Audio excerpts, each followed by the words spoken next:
Tony Fleecs, welcome to Stockton Con yet again. We'll have about 20 minutes or so to talk to you about comics. Your big work being My Little Pony, Star Wars, Rick and Morty, and Transformers. And we'll start off the comic conversation this way.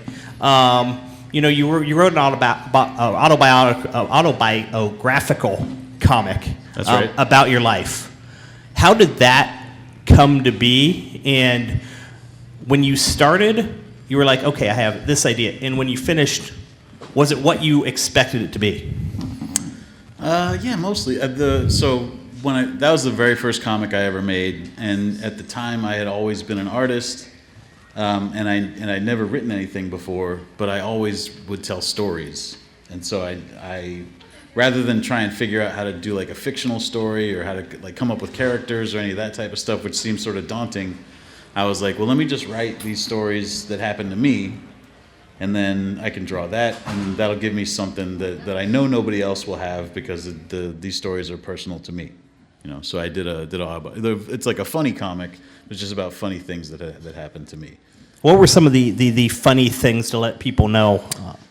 Well, I mean, it's just like if you have something funny happen to you and then you're like at a bar or at a party, like the kind of stories that you tell people, like, you never believe this thing happened to me. Like, it was like, I went to the doctor and had like an embarrassing situation at the doctor, or I found a baby bird and tried to nurse a baby bird back. Just like, sort of like interesting little things that happen just in your normal life. But doing that taught me how to tell stories in comics because they were just like small, like 8 pages, 10 pages, short stories. And then by doing that, I sort of learned like, okay, this is how you set this up. This is what fits in a panel. This is what fits on a page. And that was sort of like how I started writing comics. And then also, you've tried to, start your own company, Fleece Designs. Mm-hmm. Talk about the ability to start your own company, the trials and tribulations in that. We were talking to 10 Ton Comics yesterday on, starting a independent publication. Talk about that process. Oh, well, it's much different for me. Like, Fleece Design is just, when you're a freelancer, a lot of times you just start it's a corporation that I own, just for business purposes and for tax purposes. So like Fleece Design is basically just me. We don't hire, I hire like colorists and like assistants sometimes and stuff, but it's not like you could apply and get a job at Fleece Design or Fleece Design would publish your comic or something. So like 10 Ton Press is way different where they're like actually promoting themselves as a brand. Fleece Design is just like what people write checks to if they're paying me. Oh, gotcha. Okay. In two of your recent works being, Feral and Stray Dogs, mm-hmm. and I thought reading about, these two books, hey, you never saw, a comic about dogs or a comic about cats. Talk about that process and how that started and came to be. Yeah, well, it sort of started because, I did that autobiographical comic, and then I quit my real job and just decided, like, I'm going to make comics full time. And I went broke for a lot of years, and then I got a job making My Little Pony comics, and I did that for like 10 years. And I hustled real hard at it, and I worked a ton, and I did like a ton of conventions, and like just made a decent living making My Little Pony comics. And I liked that comic. I liked making that book, but it wasn't like necessarily my sensibility, like I can make good kids comics, but it's not like if you sat me down and just said like, what sort of ideas do you have for comics? It wasn't like, oh, these books for children. But I had watched Scotty Young he did The Wizard of Oz for years. And then when he came out of that, he was like, all right, well, I have all this knowledge from doing this, and now I'm going to do what I would do. And he made this book called I Hate Fairyland, which is like his take on like a fantasy fairy book. And so I had this idea about a serial killer and dogs, and I was like, that's interesting. I could do that as my take on like a cute animal comic, and sort of like take everything that I learned doing these, like cute, soft animal comics, and sort of bring something original to it. And so like I said, I had this idea for Stray Dogs, and it was a serial killer who kidnaps people's dogs as trophies after he kills them. And I thought, well, it wouldn't it be interesting to tell that story from the perspective of these dogs who have no idea what's going on. And so from there, I made that, and that got picked up by Image Comics, who publishes like Walking Dead and Invincible, and we put it out like right at the perfect time during the pandemic, and it really took off. It sold over 1 million copies, like across all formats. So it was a really successful book. And then your sequel being Feral, which is about 3 indoor cats. And, something I read was all the rules that zombies, apply. So from the audience here, what are the rules for zombies? Start tossing out some rules for zombies. What are rules for zombies? Shoot them through the brain? No. That would apply. Basically, the story of Feral is there's a huge rabies outbreak, and these indoor cats get lost in the middle of the woods at the worst possible place, the worst possible time. And so, like you said, the rules of zombies apply. Like if they get bit, if they get scratched, if they get, if they get infected with this thing, they'll get turned into sort of like a mindless ghoul, just like these rabid animals. And so it's sort of the follow-up to the Stray Dogs was like, let's tell a completely different story, but have it still be horror, have it still be these adorable animals, and see if there's a way to make that work in like a more worldwide, like larger scale story. Is there a different way to create animals as opposed to humans, as opposed to zombies? The fundamentals are the same, but yeah, obviously they have like different anatomy, and the important thing with what we do in Stray Dogs and in Feral is because it's told from the dogs or the cat's point of view, we always do it sort of like Muppet Babies, or like, it's always from the ground up. We're looking, if people come along, we often don't see their face, we'll just see like their feet or their legs, because we're just sort of seeing like what dogs would see or what cats would see. So they have to really get face to face with somebody if they're going to see their face. So similar to kind of the Charlie Brown effect, where you have the parents that you can't understand. Exactly, and in our stories, people and cats can't talk to each other, so it is just sort of like they're these other creatures that are out there, and they can easily affect what's going on with these cats, but they don't understand what they're saying or why they're doing what they're doing.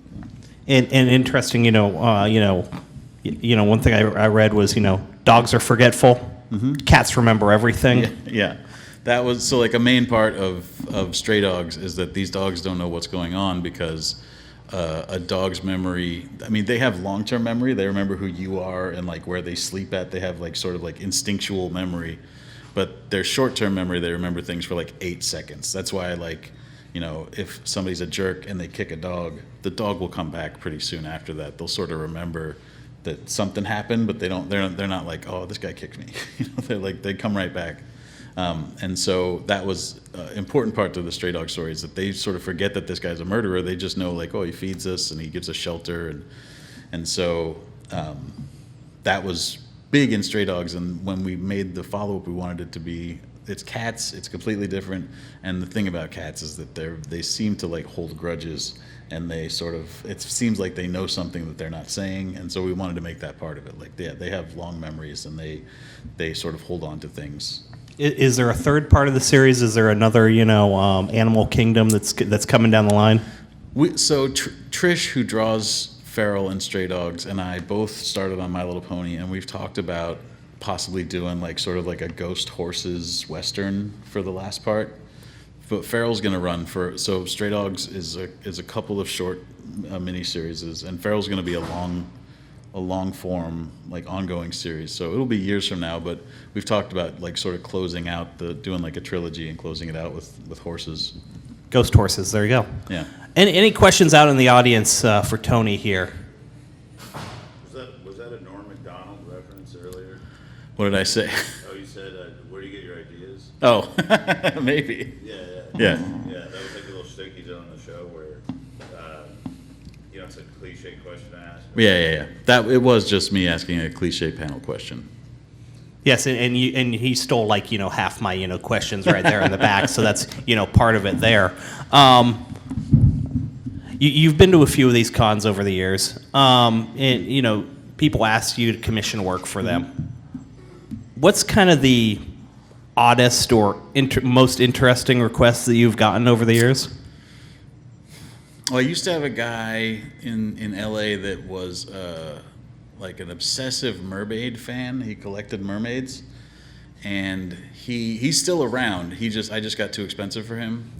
But he would come and hire me to do like mermaids in very specific scenarios, like they were drowning in quicksand or they'd been caught by a net. And then after a while, we had done so many mermaids that he started doing like holiday mermaids. So it was like a Christmas mermaid and a Halloween mermaid. But then we ran out of those, and so it was like, oh, a Martin Luther King Day mermaid or an Arbor Day mermaid. And so I did a lot of mermaids for that guy. That was probably my longest running bizarre. And I had no connection to mermaids. He just liked people to draw mermaids. He didn't care where you came from or what your background was.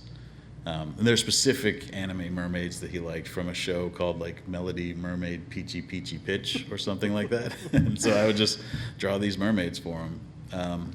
Yeah, that's probably the most bizarre. I mean, there are the little odd ones here and there, but you know, I've done probably hundreds of conventions. And so after a while, it's just like, what do you want? This weird shit? That's fine. Whatever you like. I'm happy to help you out. Well, when I was researching another artist, and I think the mermaid question actually came up, and they're like, yeah, do a mermaid in a schoolgirl outfit. Uh-huh. Like, okay, that's a new one. That's an interesting one. Yeah. Well, that's because, I'm glad you brought this up. The mermaids are schoolgirls in this cartoon until they get splashed with water, sort of like a Ranma 1/2. And then when they get splashed with water, they pop out a mermaid tail. And if they're not near a body of water, then they're in trouble because they're just flopping around on the ground.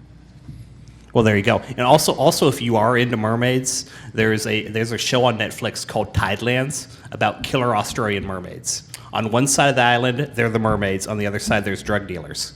It's about a 6-episode series, and it's good candy watching. That's all I'll say. But you know what else is good is Walt Disney made this musical cartoon called The Little Mermaid. Yeah, and also very good. Yes, if you haven't seen it. I mean, you get Little Mermaid with you know the Disney version, or you get Killer Australian Mermaids. Yeah. You know, one of the two. So, we got a few more minutes with you talking comics. Let's talk a little bit about the process of when you come up with a concept, you put together the script, you put together the writing, and it develops into a book. Is there a certain pattern that you have found that works best for you? Oh, for sure, yeah. So what I do when I come up with a story, most of so right now I'm writing 4 comics. I'm doing Feral, the cat story we talked about. I'm writing Army of Darkness for Dynamite Comics. Justin Greenwood, who's here, drew part of it. It's like a sequel to the Army of Darkness movie. It picks up right after the end. And then I'm also writing Local Man, which is like an Image Comics superhero / rural Midwestern crime story. And then I'm doing this book called Uncanny Valley at Boom. So they're all sort of like, Uncanny Valley is like a coming of age story about a boy that finds out his grandpa's a cartoon character. But they're all different, and a lot of them have sort of like these weird concepts. But the way I tell stories is feels pretty mainstream, even though the concepts are weird.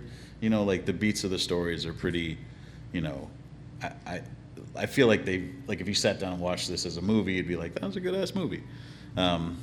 But the way I do it is I'll have the idea. I'll have an idea like, for say Stray Dogs. I think like, okay, what if a serial killer murdered people and took their dogs? And what if we told it from the perspective of these dogs? They all live in a house together. That's like the original idea I had.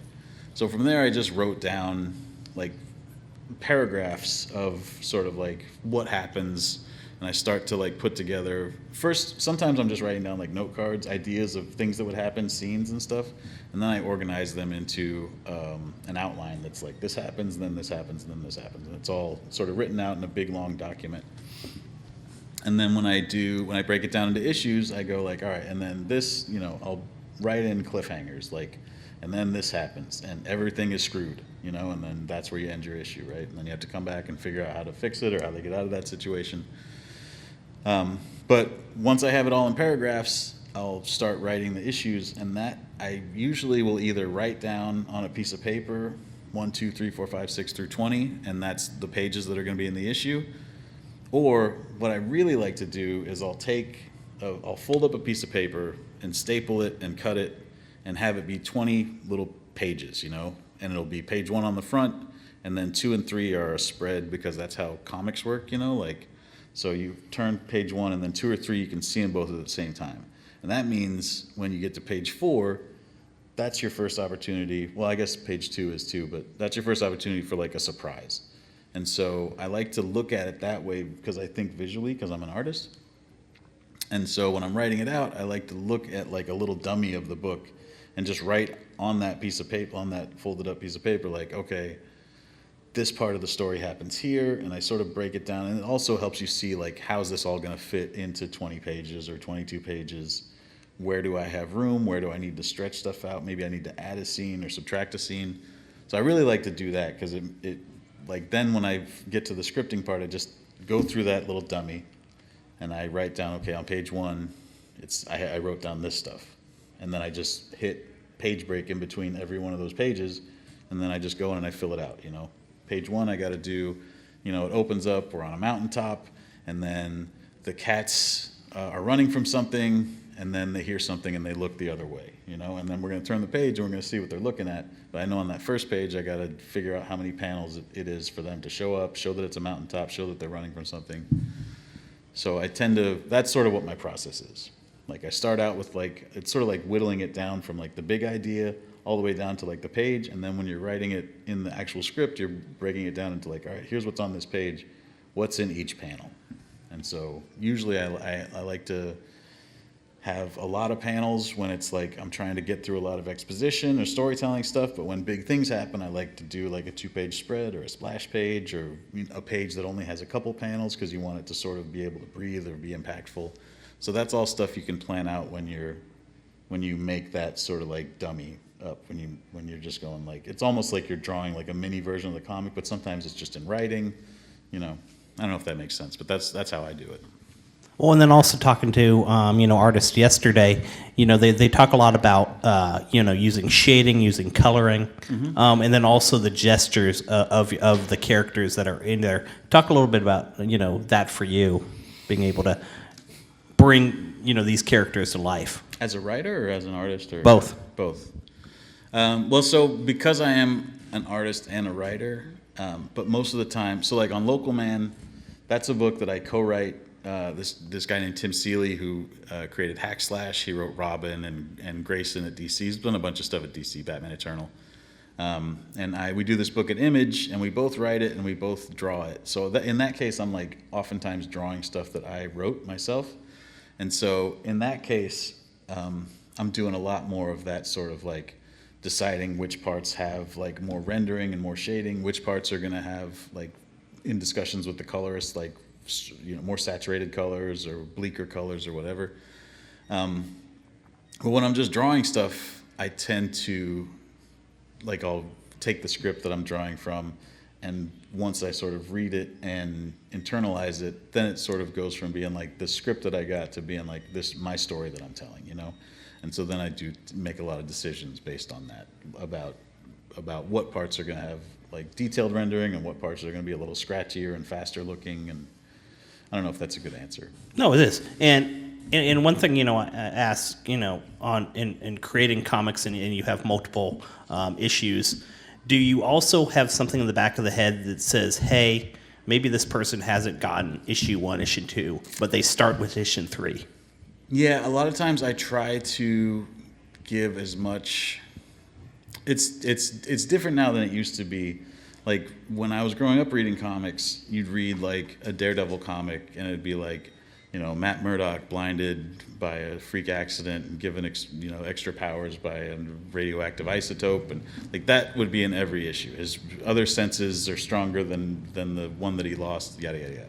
That would be in every issue because every issue was somebody's first issue. But since then, they sort of invented the collection and the trade paperback market, and so it used to be like you had to understand that people might not ever read the issue that came before, and now it's like, well, if they pick this up and they like it, they can easily get the issue that came before by just getting the trade paperback or going online and reading on, like it's sort of become much easier to get your hands on the issues that came before.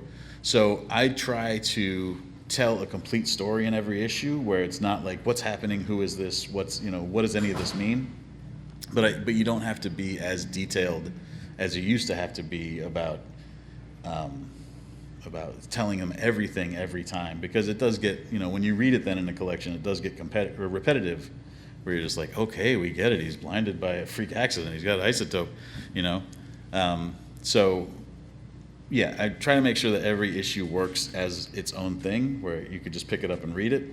But I'm not as concerned with telling you everything that happened before every time, because I do know that the way that the comics are set up now, you can easily find out what happened. You'd Wikipedia it, or. Tony's on the Artist Alley. If you wanted to talk to him, see his work till about 5 o'clock today. Tony, I want to thank you for being part of our panel this afternoon. Absolutely. Thank you for having me. And next up, we are going to be talking a little wrestling, so stay tuned right. for that. All right. Thanks, guys. Thank you.